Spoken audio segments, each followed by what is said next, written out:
see you can see Munsam Ebro, Ewon Quantana, and say from Eugene. Kwame Anna sports team Nina. Ebo Michi Domini di Jumediano, Eba Sumo, and then Anope, Ewon Quantana, so black Adaroma. Jumediano live, Facebook, into your Pimso Radio on Facebook. Okwa, Ubenya Bia, Nabibia Kwaso Kama, and now quite a few idea. Nese, Patamun Samno, yet a home Sam the Duana, and so Ebe Bra. Your reporters know our gansa among her Naniama Air Costo Hono among so air boy and Como, it's no dia, any of Pimso radio, videos, any pictures, and so Ebe Tagu away in Facebook page one of Pimso radio, and I may come for the amount and no pay. Sauni Antina na pictures, ni videos, ni Niama Air Costo no, Yamfa and Tonans who the Air Costo, our Ghana, any Patama, or want to miss a no pay there, or Pimso radio. And I may come for any aman. Now, yes, some Nasidia.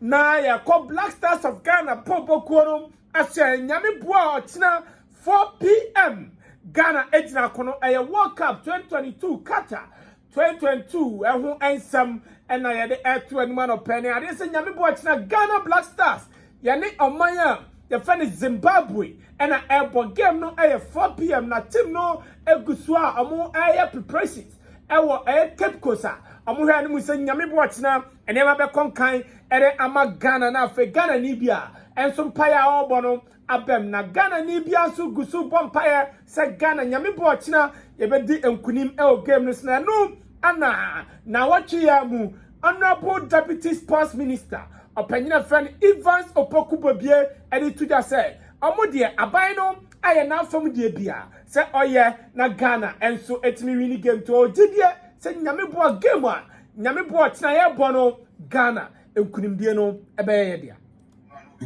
pressure one na me say pressure no but the Ghana for exception the reason is football no and Black Star no ye Ghana for the Ghana ni bia ni ye every corner every day you are not Obona we know na the GI and nti na 104.7 e Ghana for the and you want come here to be any on qualification we have bought 2 matches Cape Coast and then South Africa. Now we have 3 points. Group no the mechanism is open 4-3-3-0 also on the 9th this month Saturday also and never bought okay Coast be and Zimbabwe. That will be our Edumano and yet ministry. There are other very key stakeholders. We have the football people there, FA, National Sports Authority, and the ministry. Then, at the ministry point of view, we are in charge of policy initiation, finance, and all that. And one be Bia Blaster in terms of the car from Benin and that or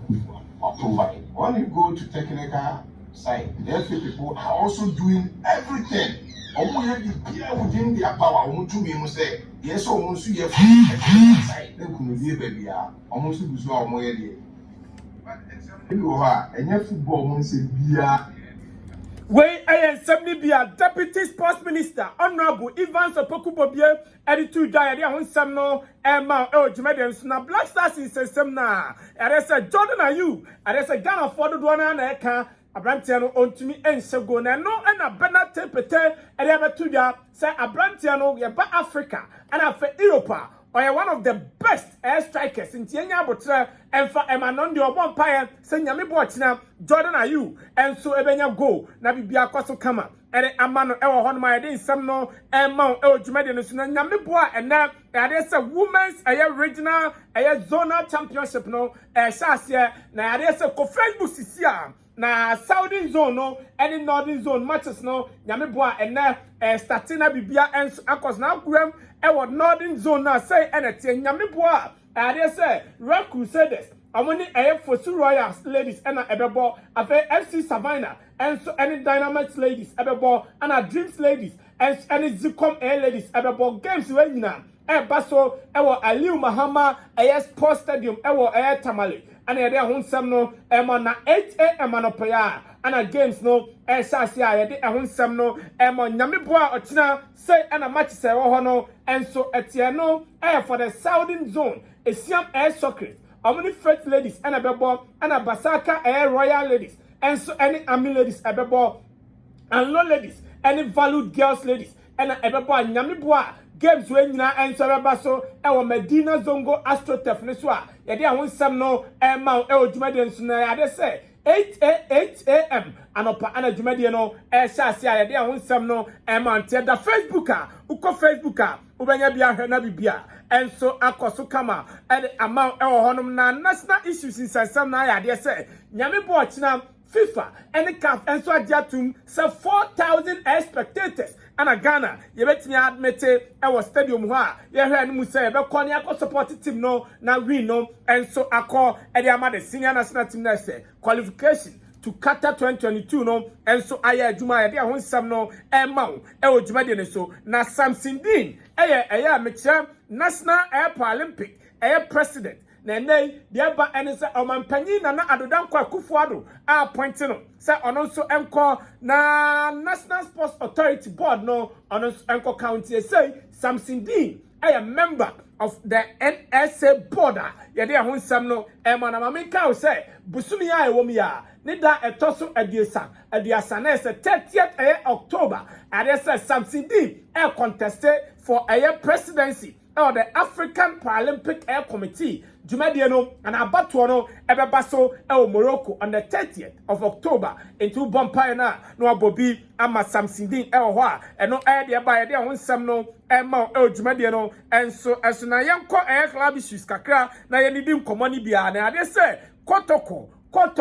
na ade se enai omadu Dubai na ko Facebook sisi a na video no ye the video no to abra kotoko bobo no touch it down ewo Dubai no na say airport no bo say yes players no omo edidi nkomo ni ade a na say omo ye check-ins ni ade a na say enema airport nti ko Facebook sisi a bo say ade video no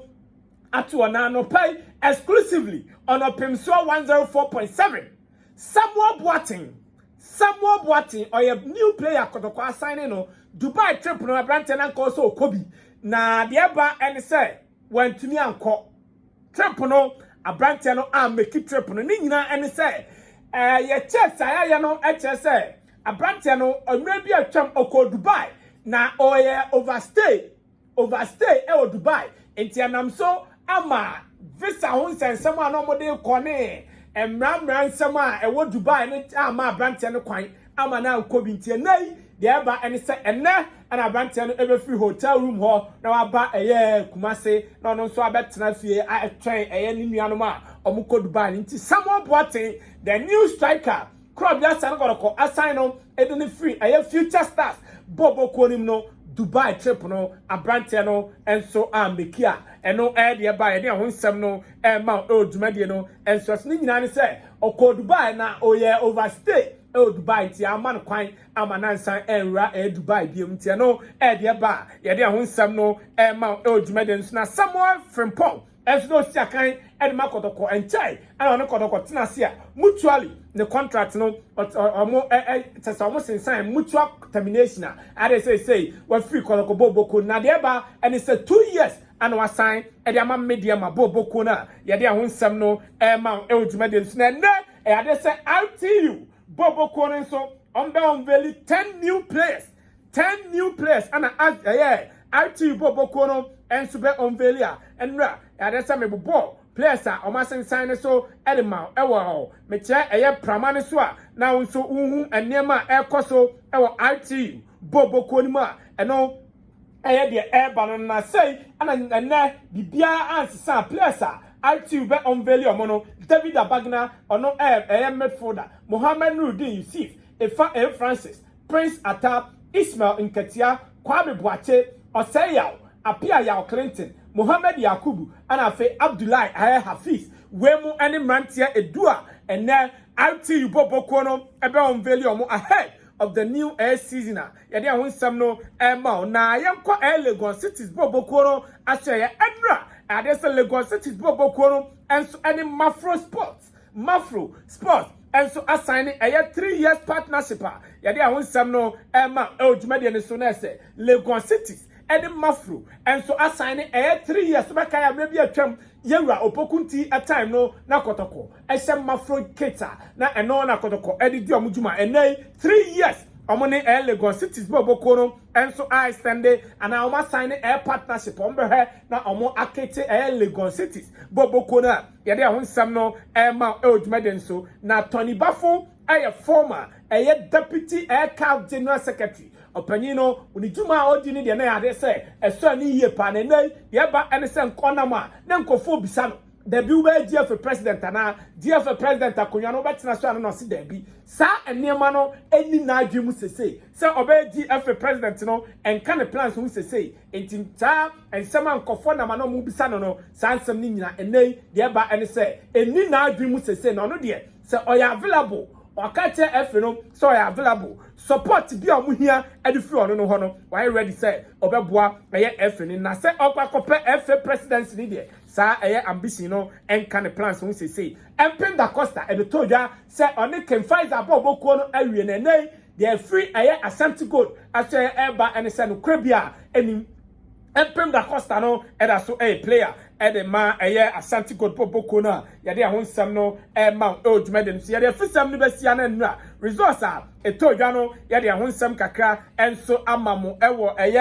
from Kwantana ne so na afei radio hini agudi enso age adwa no na watoa so amamu na nra yade say UEFA Nations League no game semi-final baako etodwa Belgium tinafie ma France ehwo economy ensa amonso etimu emienu ho na comebo say World Cup qualified games no ebi eba so Paraguay and Argentina obia entumi ansebi Uruguay enso any Colombia obia entumi ansebi Brazil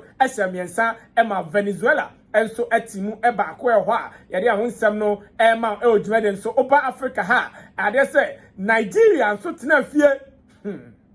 Nigeria everybody nyankopon go full say niema Nigeria etnafie ema Central African Republic etwa mo kan ba ko a omo entimi ante Liberia so tenafie ma Quebec etwa kan mienu a otimu ba ko Mauritania enso etwa Tunisia ema Tunisia se omo economy ensa omo so anse bi ho na fei Equatorial Guinea enso etnafie ete Zambia ehia no economy enu a ono so anti bi ho no ma eno de todwa yade ahonsam no ma ono na yade se matches do na enso baso